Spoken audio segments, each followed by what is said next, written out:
Buonasera a tutti gli amici che sono collegati su Lombardia TV canale 99. Che calcio che fa, siamo arrivati alla 26esima puntata e chiaramente siamo arrivati anche siamo arrivati alla fine del campionato. Non sembra vero, è passato ormai un lasso di tempo dall'ottobre, quando abbiamo iniziato le trasmissioni, le puntate di Che calcio che fa. Il campionato era iniziato molto prima e quindi arriviamo comunque con una sorta, diciamo, di tensione per l'ultima giornata, in quanto ancora non sono decise le prime due posizioni rimanenti, cioè le ultime due posizioni delle 4 Champions, quindi la terza e la quarta, tra un novero di squadre, di 4 squadre, e invece in fondo alla classifica c'è l'ultima che deve scivolare in Serie B, e anche lì ci sono 4 squadre con primariamente un paio che sono, diciamo, più deputate ad andare giù, e quindi staremo a vedere questi incroci che saranno terribili all'ultima giornata. Ovviamente questi sono degli argomenti che riguardano la 38esima giornata, ovviamente, del campionato di calcio che sta per finire. Per noi a Che calcio che fa ci piace parlare indubbiamente di tantissime cose, quindi parliamo di calcio, parliamo anche di libri, parliamo anche di ragionamenti sul calcio in generale, con il nostro Dream Team, chiamiamolo così, del cuore, che domanderò ovviamente agli ospiti. E gli ospiti sono degli amici. Allora, un ospite è di stampo giornalistico di alto livello e quindi ho il piacere di presentare Marco Lombardo, caporedattore del giornale. Buonasera Fulvio, buonasera a tutti, grazie. Ovviamente non ti dico di che fede sei, perché capiremo durante la trasmissione, perché questo mi dà anche il là per, arrivato a un certo punto, introdurre l'altro ospite, che non è nel campo giornalistico, è un amico di vecchia data e fa parte della società civile, medico chirurgo dentista, Riccardo Berardinelli. Molto bene, grazie Fulvio, sono contento di essere qui con te.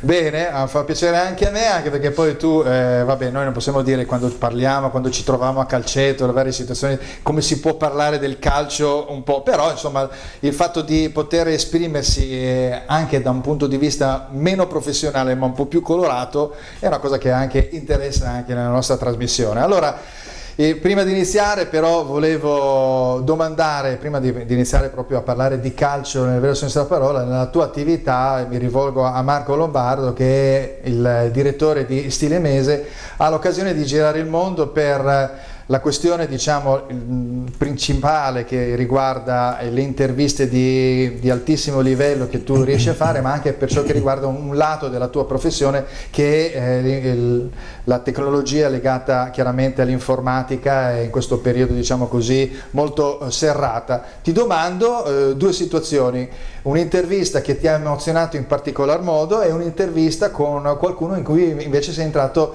in totale empatia, e quindi sono un po' curioso di sapere.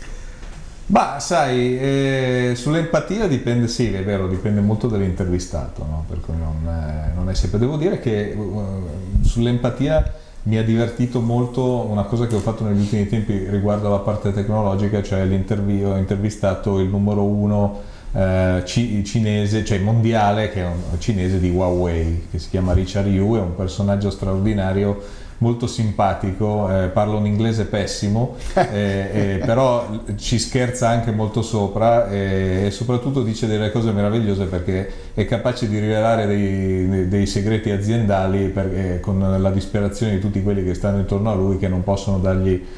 Ti domando una cosa: come fanno a diventare personaggi di quel livello? Sono dei pazzi visionari, secondo me, perché devono avere una capacità di interpretazione oltre, diciamo, il nostro orizzonte di persone normali. In realtà la tecnologia la fanno molto gli ingegneri, no? Poi chi sta sopra, cioè questi uomini che rappresentano l'azienda, devono essere capaci di saper vendere anche a parole il prodotto, no? Far immaginare, quindi è vero che molti capi azienda in tecnologia vengono da studi ingegneristici o comunque scientifici, ma è anche vero che ci sono dei capi azienda che non hanno quel background lì, ma sanno però raccontarti qualcosa molto più banalmente. Steve Jobs, che si era fatto da solo, veniva dal design più che dalla tecnologia. Infatti, quindi questo è, diciamo, quindi in particolar modo, esatto, il personaggio. No, dal punto di vista sportivo, tu mi hai chiesto un'intervista che mi ha emozionato, devo dire, tu sai che io mi occupo di tennis anche. Federer? No, Federer non ho avuto ancora la possibilità di fargli l'intervista, come dire, quella che si dice one to one, perché è difficilissimo. perché ormai lui ha una scadenza di interviste rarissime e molto gestite dallo sponsor. Quello che invece sono riuscito a fare e mi è piaciuto veramente tanto ed è un grande ricordo della mia professione è intervistare Nadal a casa sua, quindi a Manacor, vicino a Manacor, all'isola di Maiorca. È stato un pomeriggio davvero molto particolare, anche perché ho conosciuto veramente, come dire, un tipo di campione che è come lo si racconta, cioè molto attaccato alla sua famiglia. Ho conosciuto la sua famiglia, ho conosciuto la sua fidanzata, bellissimo, che adesso a ottobre diventerà sua moglie, ed è effettivamente una storia di famiglia. Cioè quando lui, poi tu sai che lui era allenato dallo zio, che adesso però gestisce l'accademia che sono riusciti ad aprire lì a Manacor.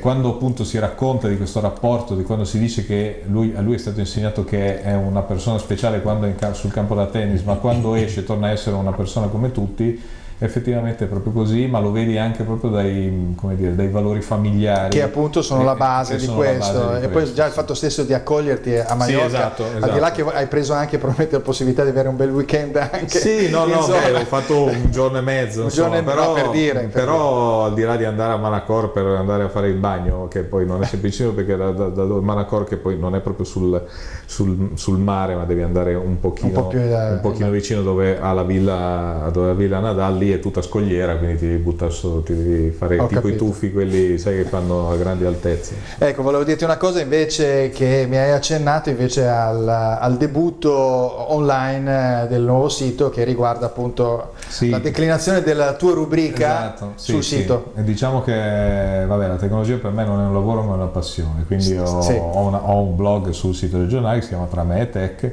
e ho pensato che oltre a questo sfogo che ho professionale ma comunque sempre divertente sul giornale, ho pensato anche di allargarlo a un vero e proprio sito internet che si chiama trameetech.it, dove adesso è appena nato, quindi come quando bisogna farlo crescere, e soprattutto l'intendimento è quello di raccontare la tecnologia in modo semplice ma anche un po' divertente. Bene, allora a questo punto io invece faccio una domanda di natura tecnica, entriamo nel campo, diciamo, del calcio, e quindi il concetto è questo: il campionato di calcio è sempre un po' vituperato, io dico che appunto non esprime grandissimi livelli a fronte di altri campionati, però credo che questo anno sia stato un anno comunque interessante, no? Quindi non tiriamoci, diciamo, la zappa sui piedi, e in qualche modo voglio sapere se per esempio Riccardo Berardinelli è d'accordo da questo punto di vista, oppure bisogna proprio buttare via tutto, visto che comunque l'ha vinto per l'ennesima volta la Juventus, che ha ammazzato il campionato. Ma, bella domanda. Bisogna tener conto del fatto che ormai da qualche anno stiamo vedendo delle cose un po' diverse da quello che vedevamo tanti anni fa. Abbiamo la supremazia della Juventus, che sappiamo benissimo che è una squadra che ha comprato di tutto, può comprare di tutto, e noi abbiamo avuto invece il cambio come il Milan. Voi perché tu sei interista, giusto? Non si era capito? Ancora no, non hai parlato, quindi vabbè, insomma c'è un discorso. Purtroppo ho dimenticato a casa una camicia che era nerazzurra, così si poteva capire qualcosa di più. In questo momento sono neutro. Beh, sei un po' nero in questo momento, sei un po' nero d'umore, ecco. E quindi questo è abbastanza evidente. Però devo dire che al di là di tutto è diventato di per sé anche appassionante vedere un campionato che, non parlando più della prima, che sappiamo essere talmente forte in Italia, prima. Sì, tutto sommato quest'anno rispetto agli anni passati, anche se io tremo all'idea di dire queste cose, vedere come sta finendo il campionato delle inseguitrici ovviamente ci ha dato dell'adrenalina, cioè ci ha fatto capire che tutto sommato è divertente in qualche modo per la gente, che è così, sportivi specialmente, per i tifosi forse un pelo meno, perché siamo arrivati all'ultimo come sempre, ma l'Inter ci ha abituato da anni ad arrivare sempre all'ultimo, ricordiamo date che è meglio non ricordare, che ci hanno penalizzato notevolmente. Quindi... Sì, bene, poi l'Inter in particolar modo è brava nell'ultimo giorno, dalla Fatal Mantova al 5 maggio 2002, insomma vabbè, quindi questo è un discorso. Comunque in generale sembra un campionato abbastanza positivo. Tutto sommato sì. Ecco, sentiamo invece se Marco è dell'opinione che invece bisogna buttare via tutto. Ma non buttiamo via tutto, ma io non l'ho trovato particolarmente divertente. È un campionato strano, è un campionato che potremmo definire in testa e in coda palindromo, nel senso che sia in testa che in coda ci sono due squadre che hanno giocato il loro campionato, una nettamente avanti e dall'altra parte c'è il Chievo nettamente indietro, anche e una un Frosinone po', ha cercato esatto, una che ha cercato di fare sì, qualcosa come il Napoli e una che ha cercato di fare. Dopodiché in mezzo si è accorciata, come dire, si è accorciato il range, tant'è vero che dopo tanti anni si rischia davvero di poter anche retrocedere a 40 punti, mentre quest'anno siamo andati negli molto ultimi vicini. anni la quota retrocessione era 32-33. Certo. No? Sì, gli anni precedenti la famosa quota Chievo, no? Esatto. Chievo raggiungeva i 40 punti, esatto, quanto meno 40 punti possibile. sono sempre stati segnati come il limite, e quest'anno effettivamente la Fiorentina potrebbe retrocedere a 40 esatto. punti. La quota fiorentina. La quota fiorentina. Esatto, quindi da quel punto di vista è stato, diciamo, più avvincente. Certamente il fatto che si arrivi a quest'ultima giornata dove tutto si deve ancora decidere è un buon segnale anche dal punto di vista del marketing. Il problema fondamentale è che le grandi squadre, cioè fino a quando le grandi squadre, che sono l'Inter, il Milan, il Napoli ci sta provando, comunque la Roma, si arrenderanno già all'inizio del campionato dicendo vabbè, il campionato lo vincerà Juve, noi cerchiamo di fare qualcosa. Purtroppo il livello non si alzerà, cioè il livello si alzerà l'anno prossimo solo se il Napoli farà degli acquisti per cercare di elevare il suo livello a un certo punto, e l'Inter farà gli acquisti che servono per tornare a essere competitiva ad alto livello. Il Milan avrà dei problemi, non lo potrà fare. Adesso facciamo un panorama, perché io le prossime slide le ho intitolate rivoluzione, perché secondo me appunto la Juve è in rivoluzione, il Napoli non è in rivoluzione, però deve acquistare perché non l'ha fatto quest'anno effettivamente, le altre squadre devono essere un po' in rivoluzione. Ecco infatti la slide da parte della regia, ringraziamo Massimo, quindi rivoluzione e Juventus. Questo è un chiacchierato del periodo, anche se c'è un accavallamento di notizie che può portare anche la conduzione tecnica della Juventus a Guardiola, e quindi io domando, inizio appunto da te, appunto, se questo è se la scelta, diciamo, dell'allenatore, quindi lo spostamento dell'attenzione sul gioco, togliendosi dal pragmatismo di Allegri, in qualche modo possa servire alla Juventus per far sì che non acquistino, insomma, nuovi giocatori, visto che comunque hanno all'1 o il numero 2, insomma, al mondo come Cristiano Ronaldo, e il resto qualche cambiamento deve essere fatto. Ma sai, il problema fondamentale è che la Juventus quest'anno ha giocato come si gioca a poker, no? Al Texas Hold'em, l'all-in, ha preso Cristiano Ronaldo, e l'obiettivo, che ne dica il presidente Agnelli o anche l'ha detto Allegri, era vincere la Champions. Dopo essere arrivato in finale 2 volte, hai preso l'uomo che ha vinto 3 Champions di fila. Quindi un fallimento secondo te? Ma adesso dire che una squadra che vince il campionato così abbia fallito mi sembra un po' troppo. Certamente non è il risultato che la Juventus si era prefisso. Poi sai, nel calcio è sempre facile passare dall'entusiasmo pazzesco a dire bisogna buttare via tutto. È anche vero che l'anno prossimo sarà l'anno in cui probabilmente la Juventus, rispetto agli ultimi anni, avrà più problemi. Perché? Perché ci sono giocatori che sono arrivati un po', come dire, avanti con l'età, e Allegri avrebbe voluto rivoluzionare la difesa. Cristiano Ronaldo ha un anno in più. Si sono un po' spaventati, perché ricorda un po' il periodo dopo il triennio, esatto, di Conte, esatto. O mi acquistate 5-6 personaggi nuovi, o altrimenti il famoso ristorante. Cristiano Ronaldo avrà un anno in più, che non vuol dire niente, ma potrebbe voler dire, perché quando arrivi ai 35 e oltre, non sai mai il tuo fisico, certo. Può succedere niente, perché lui è un perfezionista, ma a quell'età lì può succedere. Lui si sa centellinare, no? Già negli ultimi 2 anni al Real Madrid correva non a caso, esatto. Correva, e soprattutto la Juve dovrà fare anche delle cessioni importanti, perché comunque i conti non sono a posto. Non tornano. E quindi è l'anno in cui le avversarie, non dico possono recuperare tutto, ma possono recuperare molto. Il gap dovrebbe in qualche modo assottigliarsi, devono fare qualcosa.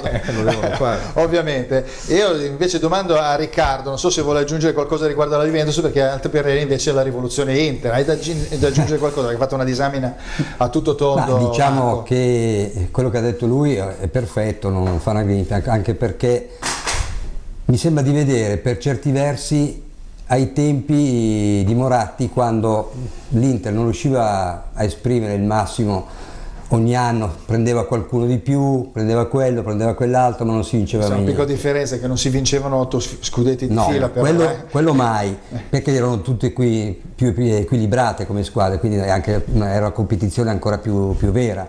Il discorso è che è arrivato alla fine che ha speso un botto, come si dice, poi ce l'ha fatta perché una serie di casualità ci hanno portati a vincere lo scudetto con una squadra che oggi è difficile poter, diciamo, ricreare, speriamo di poterla ricreare.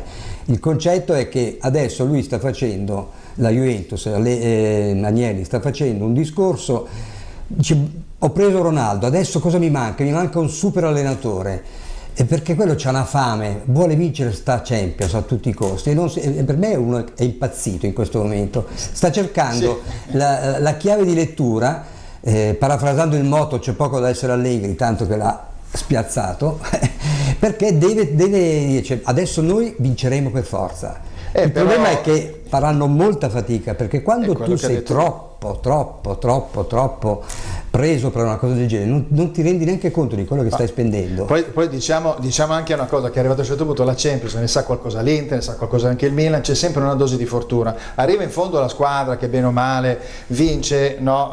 Che è brava, che è riuscita a essere più costante, però comunque ci sono degli episodi, no? Che quindi sono a favore o a sfavore, e quindi quest'anno la Juventus è stata un po' sfortunata sia nella doppia sfida anche sia la con Coppa Italia, quindi Madrid. diciamo che come rendita ha reso meno dell'anno scorso, tutto sommato, perché l'anno scorso almeno Coppa Italia e il campionato se li portati a casa, questa volta proprio... c'era un video che circolava in rete, che era il video a Villar Perosa, dove si sente che non sono juventino. No, si sente che sono juventino. Comunque c'era il video che circolava in rete che diceva praticamente Agnelli con tutti i giornalisti, tutta la squadra, e diceva noi dobbiamo vincere tutto, e quindi qui questa è la chiusura della situazione. È una rivoluzione. Parto invece dalla rivoluzione Inter, vediamo la prossima slide. Rivoluzione Inter, qui abbiamo uno che sta sbraitando e che dice calma in questo momento, allora quindi vediamo se è un personaggio che tu accoglieresti, visto che è deputato a diventare allenatore dell'Inter, l'accoglieresti, diciamo, a braccio aperto, oppure salveresti qualcosa ancora di Spalletti per la prossima stagione?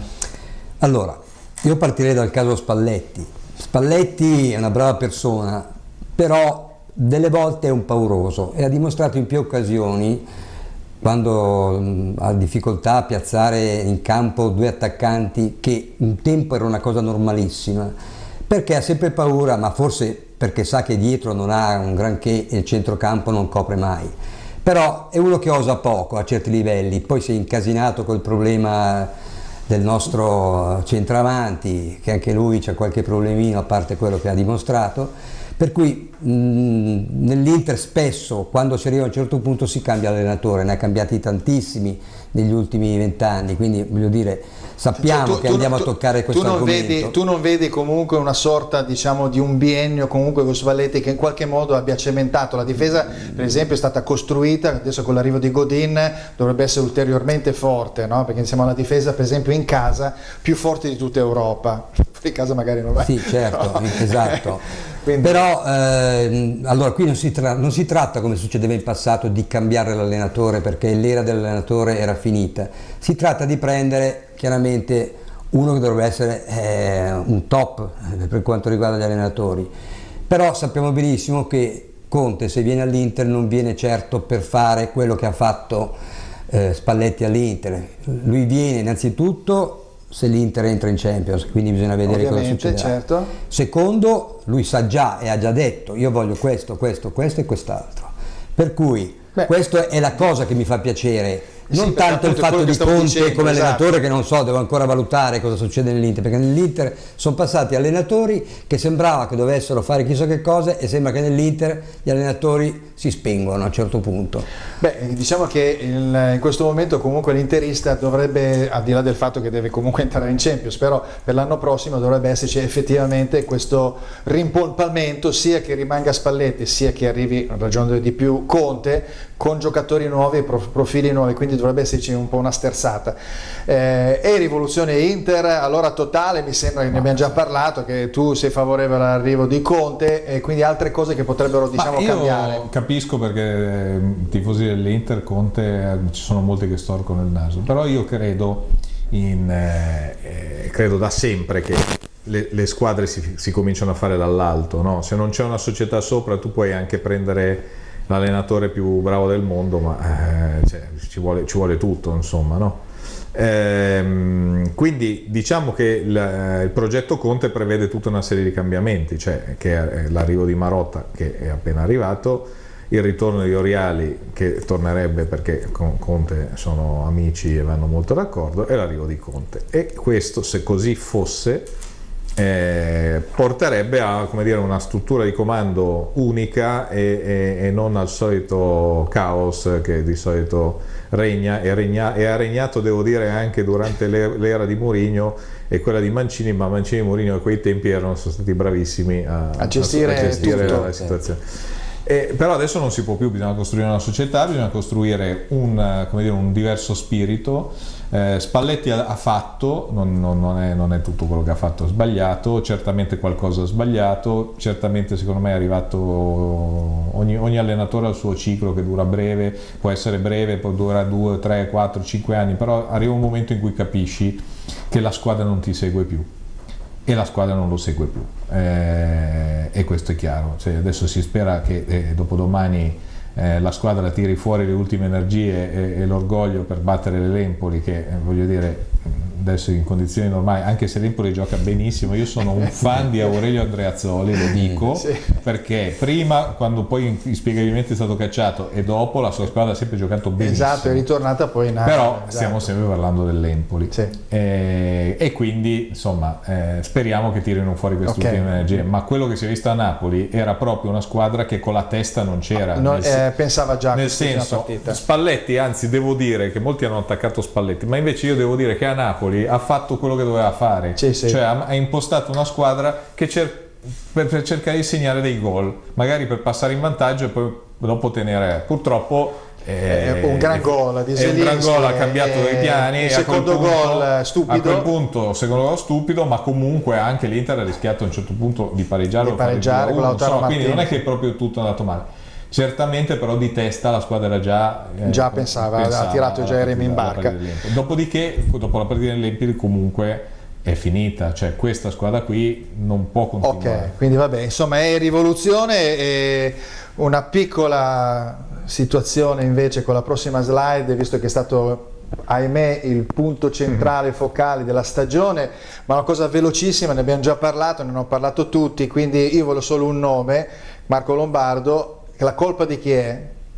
Se devi dire società, Icardi, Vandanara ma o Spalletti? come fai a dire che è colpa di una sola persona? Lo so, sto cercando di fare. Non è possibile, perché ognuno ci ha messo il suo. Il suo, quindi c'è una percentuale. Ci ha messo il suo. Allora, Icardi si è sempre comportato dal punto di vista professionale al massimo, quindi non gli si può rimproverare niente. Certamente fino alla sua autodismissione. Sì, gli si può dire una cosa, perché un giocatore di calcio puoi avere il procuratore, la moglie che fa il procuratore, ma dovresti anche dimostrare di avere una certa personalità e saper gestire le cose da solo, non a ogni domanda che ti si fa dire chiedetelo a Wanda. Allora, quindi percentuale ripartita, percentuale siamo a 33 o 25 se no? Ci mettiamo dentro anche Marocco. Riccardo invece, se non avesse esternato così pesantemente la sua moglie procuratrice,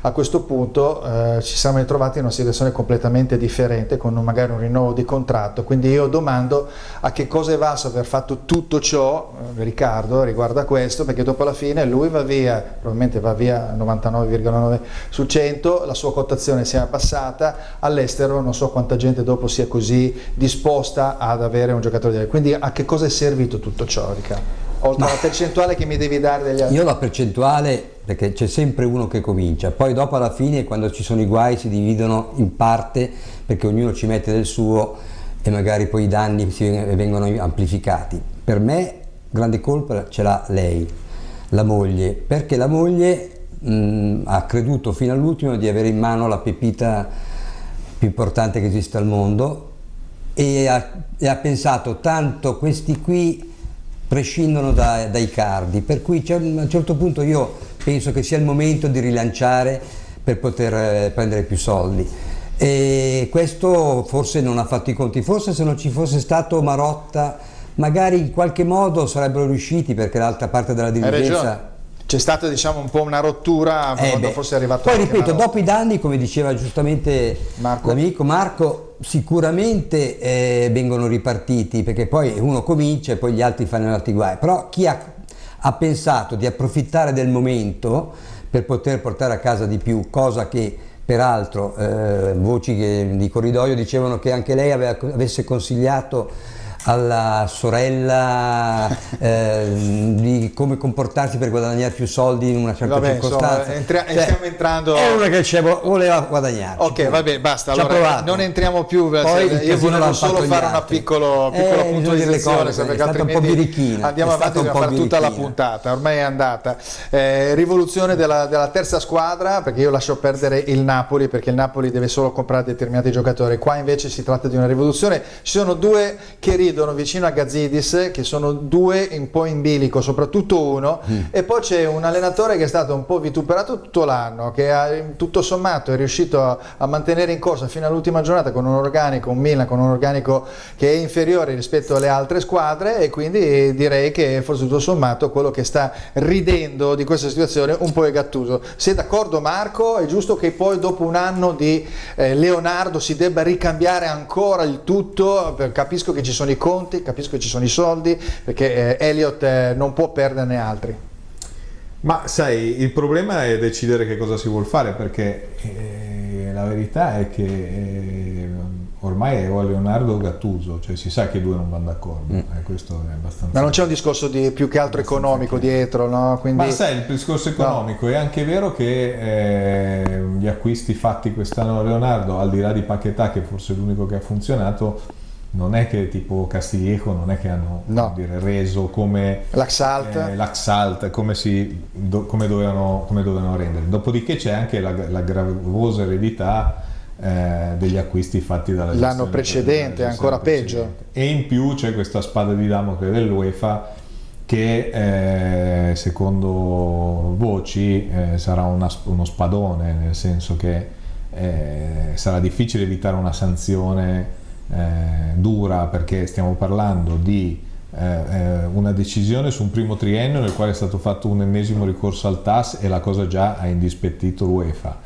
In più sul triennio successivo, cioè sull'anno dopo, c'è di nuovo un'indagine e comincia a diventare pesante la situazione, per cui il Milan è un po' peggio, sta adesso un po' peggio di quello che stava l'Inter 4 anni fa. Quindi non è un discorso neanche di natura tecnica della società, è proprio un discorso che sta peggio proprio come società. Sta peggio come società, in più è aggravato dal fatto che l'attuale proprietà è una proprietà che non ha comprato la squadra di calcio per fare vincere gli scudetti, cioè ha comprato una squadra di calcio eventualmente per vincere gli scudetti, ma soprattutto per fare una bella plusvalenza e tra 2 o 3 anni rivendere.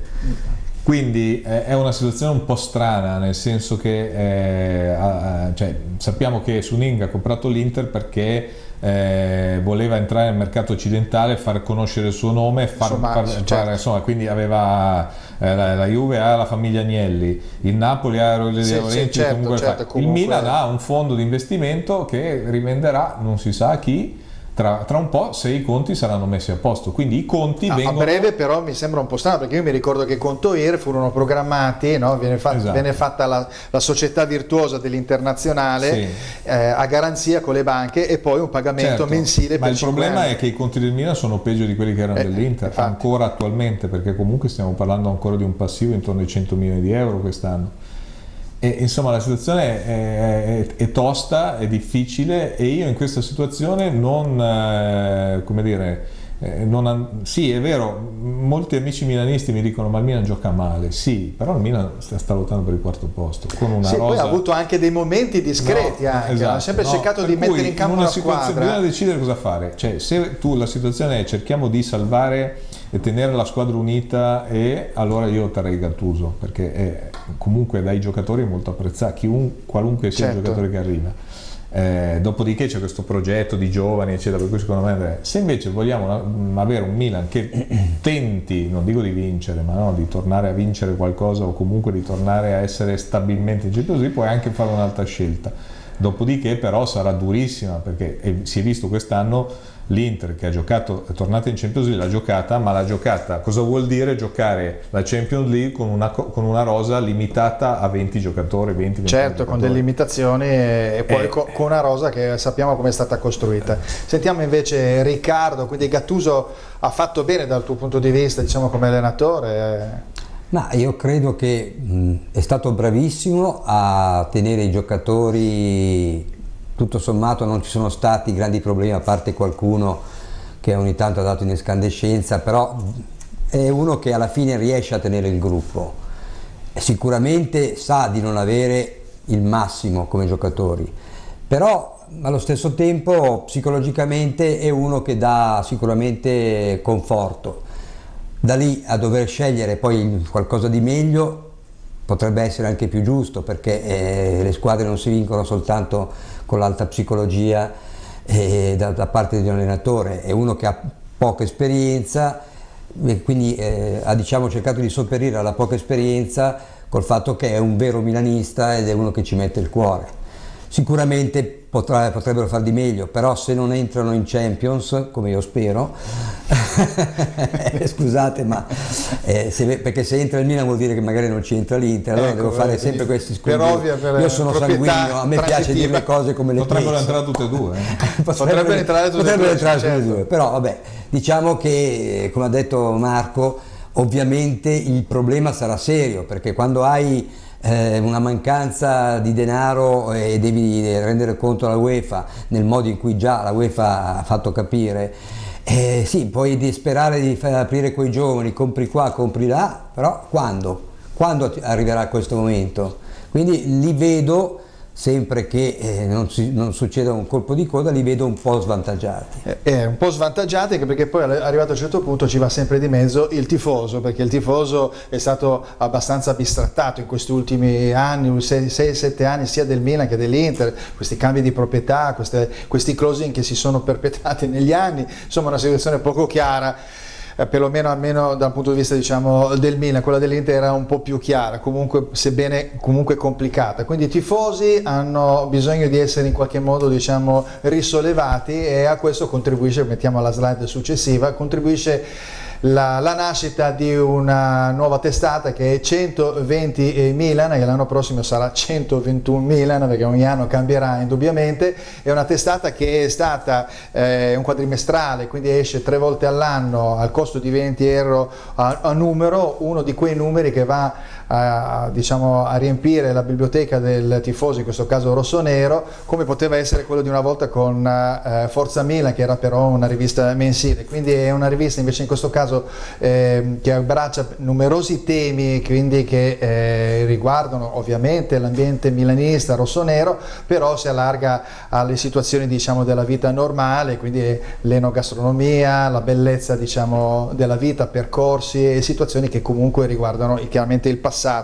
di questa Squadra gloriosa, e editore il nostro Milan, che è all'interno delle edizioni di Radio Rossonera, direttore il nostro amico Luca Serafini, con coadiuvato con altri personaggi della parte, diciamo, della carta stampata e dei media, come Vittorio Mentana, Stefano Menegari e Massimo Veronese, amico del giornale, che conosce benissimo Marco Lombardo. Quindi questa è una bella testata, la consiglio. Io non sono degli stessi colori, però consiglio perché è veramente molto ma molto bella. Bene, noi abbiamo chiuso la prima parte di Che calcio che fa, solo 1 minuto e mezzo di spot e poi ritorniamo qui.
Passione, emozione, sensazione e ancora euforia, divertimento e simpatia.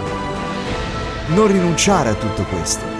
Scarica l'app di Silver Music Radio, SM Radio, e ascoltala dove vuoi. Silver Music Radio, la tua radio ti ascolta. Bene, ben ritrovati qui a Che calcio che fa. Avevamo iniziato a parlare di rivoluzione della testa, diciamo, della classifica, della Juventus, lasciando perdere un po' il Napoli, che deve un po' assestarsi con qualche nuovo acquisto, ma la rivoluzione va in qualche modo a colpire l'Inter e il Milan, e ovviamente anche questa squadra. Vediamo un attimo la slide.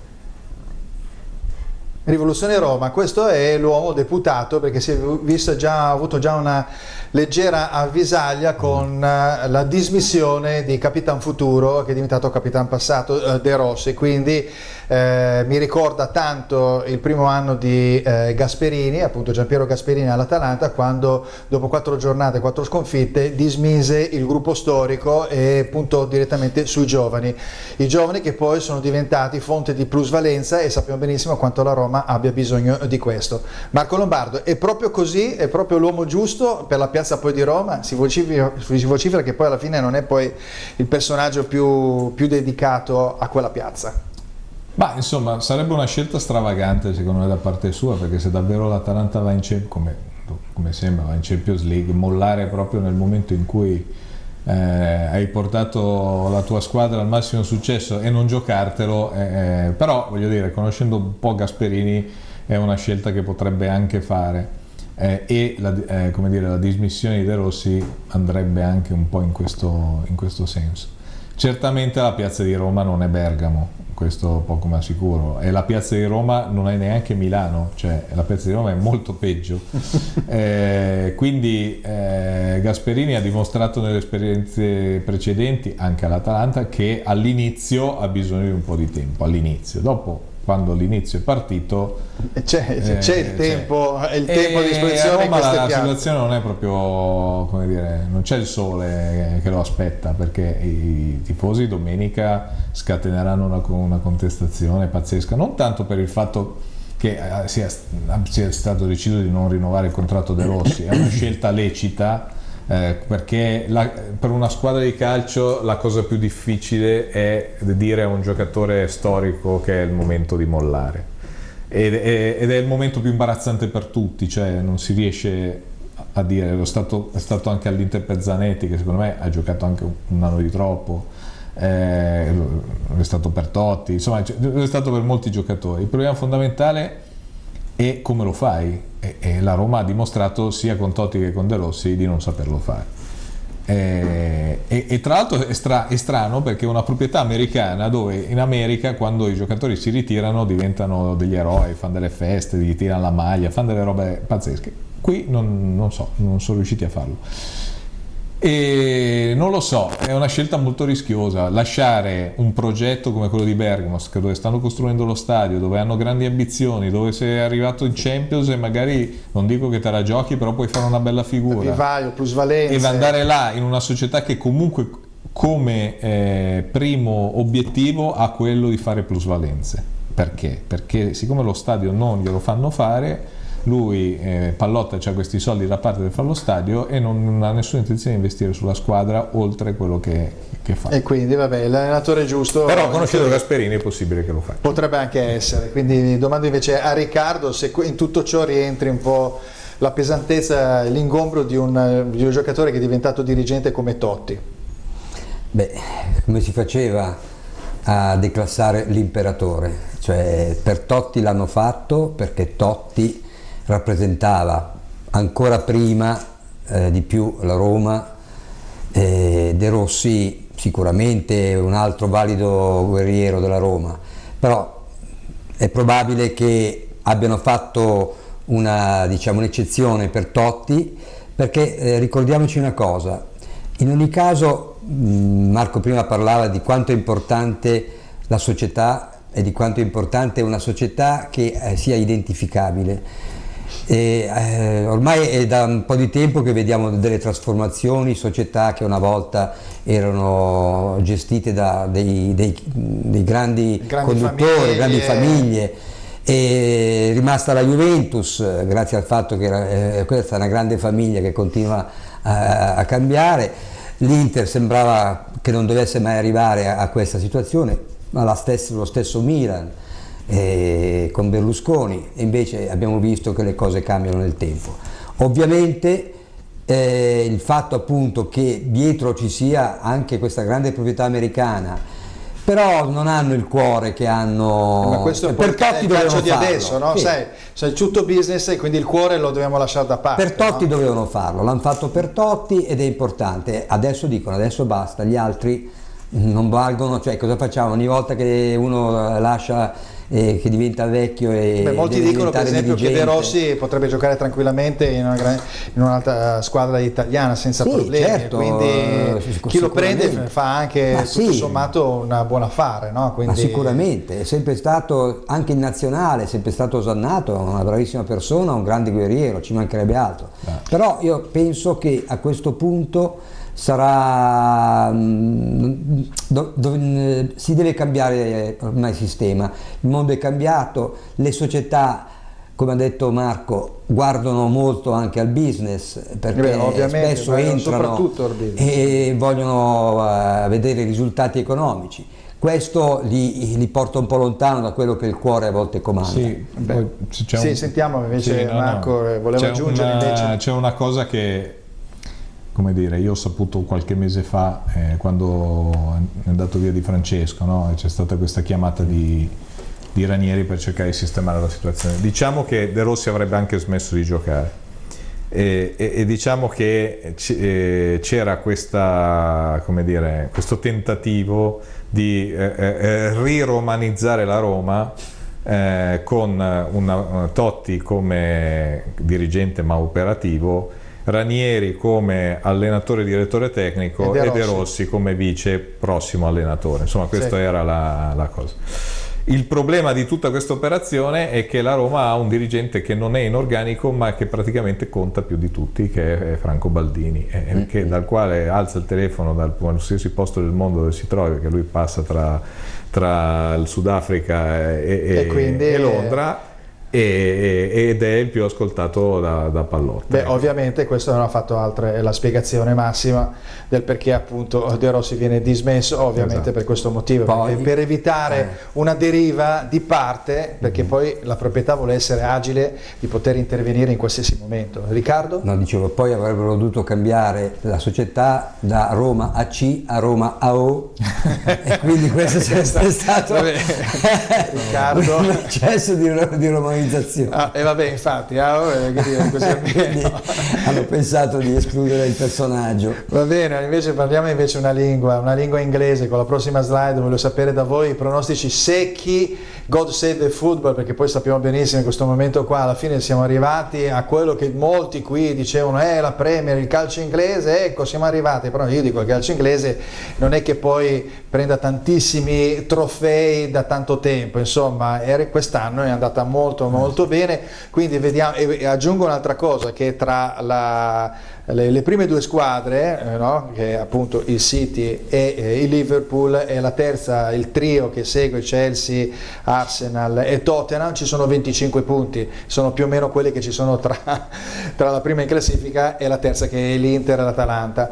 Quindi vabbè, questo per dire che insomma è una questione più che altro di calcio giocato, la differenza, perché anche lì le differenze ci sono. Rivediamo un attimo la slide, quindi domando pronostico secco: 29 maggio a Baku, in Azerbaijan, Chelsea contro Arsenal. Il 1 giugno invece a Madrid abbiamo il Tottenham Hotspur contro il Liverpool. Quindi pronostico secco, Marco, è velocissimo. Allora io ti direi Arsenal, perché è sicuramente una squadra più completa e mi sembra più in palla del Chelsea, e perché Emery di Europa League praticamente ha staccato l'abbonamento, c'è il biglietto con non so se alla decima gliene regalano una. Sì. E dall'altra parte ti direi il Liverpool, squadra tra l'altro per la quale io simpatizzo, e quindi sarei anche forse è arrivato anche il momento che Klopp vada a vincere, però no? Sai che, come dicevi tu prima, che ci sono i dettagli, certi segnali in Champions League imprevisti. Quando tu arrivi a arrivare in finale all'ultimo tiro, il destino diciamo che è in buona parte con te. Tra l'altro sarebbe anche clamoroso, perché noi non ci siamo ormai dimenticati, ma ci dobbiamo ricordare che penso sia l'unico caso in Europa di squadra che il Tottenham non ha cambiato un giocatore rispetto all'anno scorso. Sì, ci fu quella figura, ha tenuto il gruppo, e questo è anche un insegnamento. Ci fu quella fotografia ad inizio, a fine mercato, di Pochettino che faceva ecco il mio nuovo acquisto, così, molto simpatica devo dire, ed è un caso clamoroso, perché nell'era del calcio, che è calciomercato continuo, avere una squadra che arriva in finale e magari la vince senza aver cambiato neanche un giocatore, con un bel tesoretto di almeno 120 milioni di sterline non speso. Sentiamo invece Riccardo riguardo a sì, questo. Per la UEFA sono d'accordo con lui, per la UEFA, per l'Europa League. Per quanto riguarda quindi il Chelsea, Sarri niente, Bah, non lo so, forse gli manca un po' come nel Napoli, gli manca sempre il pezzo finale. Per quanto riguarda invece la Champions, io sarei contento se vincesse il Liverpool, perché Salah l'anno scorso non ha avuto la possibilità di poter esprimere quanto stava esprimendo nei primi minuti di gioco, perché io sono convinto che se fosse rimasto in campo e il madrileno non l'avesse catapultato fuori, forse la partita non sarebbe finita come è finita.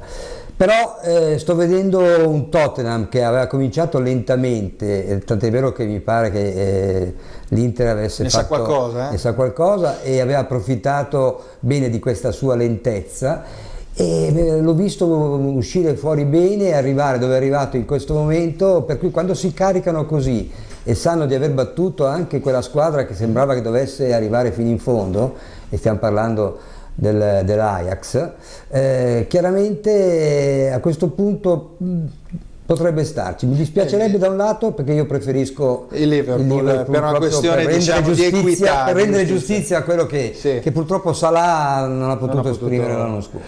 Infatti hai ragione appunto Marco riguardo a questo, perché i colpi di fortuna vuol dire che ti sta andando tutto molto molto bene. Arriviamo al momento clou, no scherzo, è il momento del Dream Team, che mi diverte molto, perché mi piace fantasticare assieme ai nostri ospiti con questo 11 del cuore, che è dettato ovviamente da grandi campioni che uno ha avuto modo di poter vedere. Eccolo qua. Qual è il vostro Dream Team? E di chi vuole iniziare, Marco o Riccardo? Come vuoi, io posso iniziare. Allora, non me li dire tutti, perché detto che siamo a 9 anni e 2 giorni esatto. Quindi quello lì. Tu dici quella squadra lì, dici quella squadra team, lui dice i primi 6 esatto, e io dico gli altri che mancano. Allora io adesso non voglio farne 11 che aggiungere, però posso dire qualche giocatore che se vuoi il modulo ti può anche aiutare, se vuoi utilizzare un modulo. No, però voglio dire qualche giocatore che attraverso le varie epoche ho ammirato, anche ovviamente non con la maglia certo. dell'Inter. Ad esempio io ero quando ero piccolo io volevo essere Boninsegna, ma credo questo che anch'io. Esatto, questo credo che tutti i ragazzi della nostra epoca sognassero di diventare Boninsegna, e ricordiamo la tragedia quando è stato venduto alla Juventus. Io ad esempio ho ammirato molto Dino Zoff. Secondo me Dino Zoff era un campione e una persona, ed è una persona straordinaria. Quindi allora Zoff in panchina in porta e il centravanti Boninsegna. Due ne hai fatti, ne mancano 9. Due ne ho fatti, sono arrivare a... Ti può aiutare il modulo secondo me, quindi se puoi giocare a 3, a 4, a 5. Scirea in difesa lo prenderei sempre, perché era grande uomo, la sua curva. Poi vorrei ricordare un giocatore che sicuramente non è probabilmente all'altezza di quelli di cui che abbiamo detto, ma che ha fatto vincere uno scudetto all'Inter, che è Mozzini, che da stopper fece vedi vincere. Che vengono fuori le notizie, le sorprese perché l'Inter di Bersellini vinse il campionato con un 2-2 con la Roma, con gol di Mozzini. Esatto. Che credo che sia stato l'unico gol che ha fatto. Era un terzino stopper. Quindi diamogli questo. Quindi numero 2 Mozzini, poi un altro centrale di difesa. No, centrale di difesa Scirea. Metti Scirea, lo stopper, e ne metti uno stopper. No, stopper Mozzini Scirea. Allora i due terzini mi devi mettere. Adesso i due terzini andiamo a pescarli. Allora, cavolo, è dura. Abbiamo Maldini, abbiamo Facchetti, esempio. Facchetti ovviamente. Ovviamente. Facchetti per definizione. A sinistra, a destra, sempre un terzino, può essere un terzino brasiliano, un terzino interista. Vabbè, ma Maicon fa parte della categoria. Allora quindi abbiamo già Maicon, Mozzini, Scirea. Sì, però Maicon fa parte della squadra, quella che è il Dream Team. Quella squadra lì. Quindi siamo arrivati a 5. Però voglio dire, un terzino che ha fatto storia anche non purtroppo all'Inter è stato Roberto Carlos. Ovviamente sì, ma puoi comunque elencarlo. Poi a centrocampo cosa fai? 3 centrocampisti, uno un po' più indietro, 2 di movimento. Ma io sono un amante del 4-4-2. Allora quindi per cui ci sono giocatori Donatoni, Gullit, Alessandro Bianchi. Gullit era un giocatore che io al Milan ho invidiato tantissimo. Perché a me piace quel tipo di giocatore muscolare, molto una bella belva, indubbiamente dotato Poi di tecnica. Poi è anche una persona divertente, io l'ho conosciuto e al di là del fatto che abbia una vita sentimentale un po' complicata, perché in effetti tra l'altro una sera ho assistito a una scena con la sua, credo, attenzione, gossip di Marco Lombardo, una scena divertentissima, perché era una cena di gala praticamente, e c'era il dopo festa, insomma, e c'era una festa e lui è arrivato con la sua signora, che non so se sia ancora attuale o no, e questo è successo 3 anni fa. Quindi è recente, non dall'epoca. E lui è arrivato con questa signora bellissima però è arrivato e ha cominciato a salutare, e un sacco di signore si sono avvicinate, lui le ha salutate tutte con gran trasporto, e poi ha passato il resto della cena a litigare, cioè a cercare di placare l'ira della signora, che non come mai conosci tutte queste persone, no? È stata una scena un po' abbastanza divertente. Però tornando al calcio, direi che Gullit dai, facciamo il due di centrocampo. Baggio lo metterei. Baggio, un centrocampista centrale. Possiamo mettere Vieira, che era un giocatore che mi piaceva, perché muscolarmente era proprio un... ti piacciono quindi quel tipo di giocatori? Sì, mi piace quel centro. A me piace quel tipo di centrocampo. È un bel giocatore. Il centrocampo alla Mancini, alti, grossi, muscolosi e cattivi. A sinistra chi metti? A sinistra, chi è che potremmo mettere a sinistra ti direi per esempio, i milanisti mettono Evani per esempio, un centrocampista No, che è che sto cercando puoi di anche svariare. mettere un giocatore di fantasia. Sì, sto cercando di svariare un po', nel senso che poi alla fine si dice sempre Inter e Milan. No, infatti. Sì, un po' di Juventus. Che uno potrebbe mettere Eto'o. Però io magari a sinistra metterei Cantona. Ecco. Cantona, caspita, vabbè, quello che non è venuto all'Inter di Moratti. Esatto. E poi davanti a fianco a Boninsegna chi metteresti? Un centravanti forte? Beh, a me piacevano le due punte, no? Quando l'Inter giocava con Boninsegna oppure giocava ad esempio con Altobelli e Muraro, insomma, a me piace, cioè, il doppio, a me piace il doppio centravanti, quello che svaria un po', insomma. Di giocatori così ce ne sono stati. Certamente uno si va a ricordare sempre le prime punte poi alla fine, no? Perché ti ricordi Van Basten. Vabbè, comunque noi stiamo giocando, però siccome giochiamo mettiamo sì, Ronaldo insieme a Boninsegna. Una bella coppia. Secondo me sarebbe venuta è una bella coppia, Ronaldo che parte un po' più indietro, esatto. E Boninsegna davanti e viceversa. Sentiamo invece se ha avuto modo in questo lasso di tempo di preparare il suo 11, il Dream Team di Riccardo. Preparare proprio no, se tu mi dai il là e mi dai portiere. Ma portiere, devo dire la verità, ai tempi forse portiere, forse quello che ha detto lui, Ghezzi, ma lo stesso Buffon è stato. Allora, scegli uno. Ma direi Buffon alla fine, anche se poi non era un grande paratore di rigori perché aveva questa pecca, però è stato alla fine determinante. Okay. Andiamo veloce sul codo. Veloce. Poi come difensori il muro che abbiamo comprato dalla Roma. The Wall. Esatto. Walter Samuel. Secondo me è stato splendido e lo ha dimostrato anche nell'anno del triplete, ha fatto delle grande cose. Campione, a fianco chi gli metti? A fianco... Cosa fai? 4, la difesa 4? Una difesa anche a 3. Difesa a 3, con The Wall e gli altri due? Ma direi che un altro difensore, anche se diciamo è stato poi particolarmente proiettato in avanti, Bergomi, io lo considero sì? anche perché un po' rappresenta quelle persone alte e grosse che diceva Marco, no? Quelle che ti danno sicurezza quando c'è qualche problema. Un difensore di fascia, ma difensore che dopo ha fatto anche il centrale dietro, quindi nella difesa 3 ci può stare. A sinistra dei tre chi metti ancora? A sinistra dei tre chi potrei mettere, perché poi ripeto, cado sempre come fa lui un po' nel discorso di Inter e Milan. Ripeto, considerando che è stato anche un difensore, Maicon io credo che possa essere stato importante in quel ruolo. Quindi non lo metti nei 5 davanti, allora lo metti lì al centro, e quindi 5 centrocampisti, centrocampisti fantasisti, personaggi, non mi mettete per esempio uno come Matteus, non mettete, non so... ma se metti troppi... No, è valido tutto, quindi potete mettere anche tutto. Se valido allora tutto, ti dico, Cambiasso, va bene, il centrale Cambiasso. Ma non perché, voglio dire, io non devi... penso fosse stato ancora uno di quei professionisti che giocavano per la squadra, per vincere.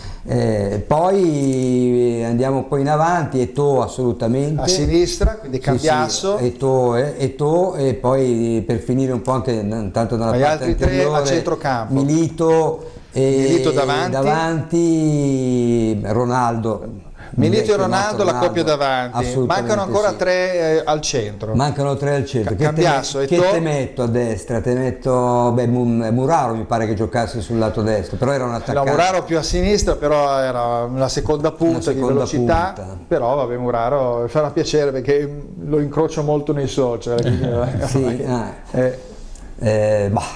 In questo momento mi viene poco in mente. Io penso per esempio a giocatori come Pirlo, per esempio, giocatori che possono essere stati. Sa perché io mi dimentico di quelli che se ne sono andati. Hanno fatto il cambio di casacca. Mi viene voglia di dimenticarmi apposta, come se avessero fatto qualcosa di cattivo. Poi in realtà Pirlo è stato bravissimo, devo dire che assolutamente lo mettiamo Pirlo, Cambiasso, Eto'o e poi che ci manca? 2.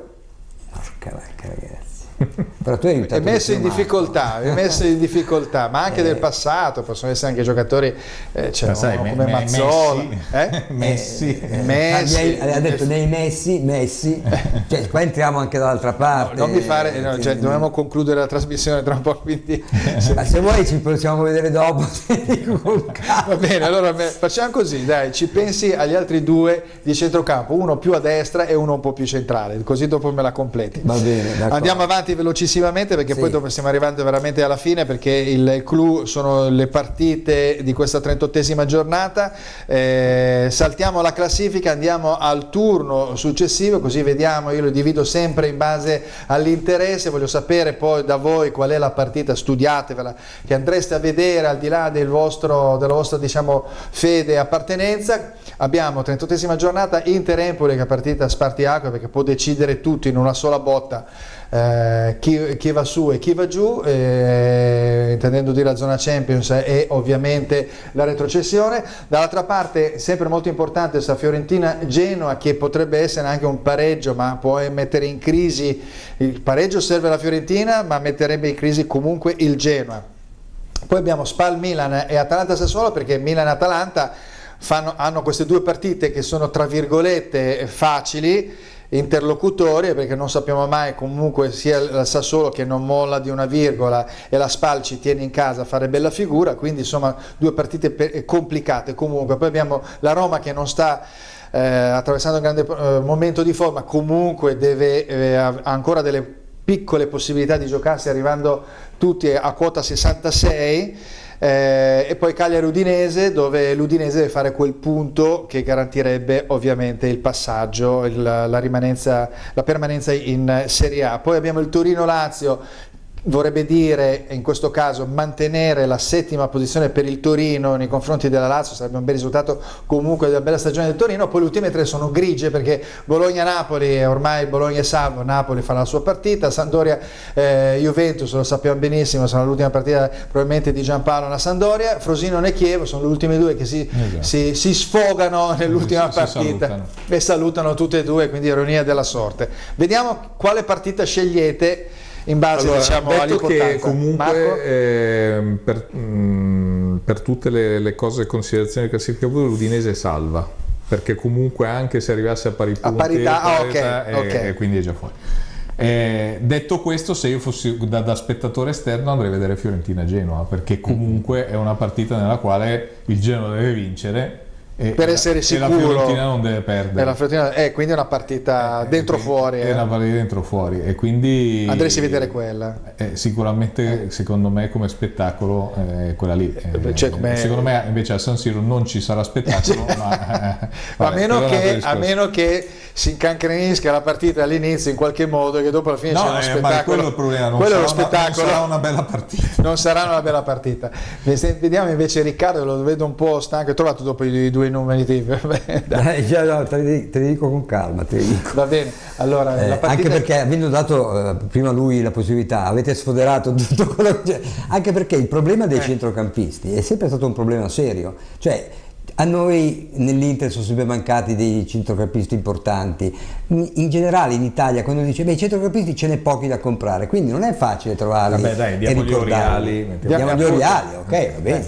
Oriali, abbiamo trovato un altro, poi dopo ti cerco l'altro. Dimmi quale partita andresti a vedere? Allora, non certo Inter-Empoli, no, perché ovviamente ma io andrei a vedere il Milan, perché vorrei vedere fino a che punto la Spal è capace di accontentarsi di fare una partita tranquilla perché tanto non ha più nulla da chiedere, o se è vero che si mette a giocare per dimostrare che alla fine della fiera deve fare il risultato. La Spal è una squadra che si è comportata bene quest'anno, quindi è pericolosetta, diciamo. Perché il Milan è vero che ultimamente le ha vinte un po' tutte, però l'ultima volta ha avuto una grande mano dal portiere, che l'ha portato in una condizione, quindi voglio vedere se adesso ha il pepe, come si dice alla fine, il Milan, e riesce a a fare il risultato, e vorrei vedere questa partita. Va bene, io invece vi dico una cosa velocissima che riguarda, visto che non avete parlato di Inter-Empoli, no? Perché vai a vedere il tabellino dell'Inter in casa e il tabellino dell'Empoli fuori casa. Allora l'Empoli innanzitutto è ultimo in classifica con i punteggi fuori casa, credo abbia fatto solo 8 punti, ne ha vinta una, ne ha pareggiate 5, ne ha persi 12, ha fatto 17 gol e ne ha subiti 38, che è l'ultima difesa fuori casa. L'Inter è invece la prima difesa in casa, quindi in teoria già questo dovrebbe assestare un po' la situazione. Non ha un grandissimo attacco, perché credo sia ottava, credo come attacco in casa, segna di più credo fuori casa, 25 reti, ne ha vinte 10, ne ha pareggiate 5, ne ha perse 3. Insomma, quindi anche tutta questa tragedia, ovvio che è una partita complicata, l'Inter non doveva arrivare a questo momento, diciamo, della stagione, però effettivamente è una partita che dovrebbe, diciamo, in qualche modo essere presa sia con le pinze, però giocata con i giusti livelli, con la giusta attenzione da una squadra che è comunque superiore. Vero Marco?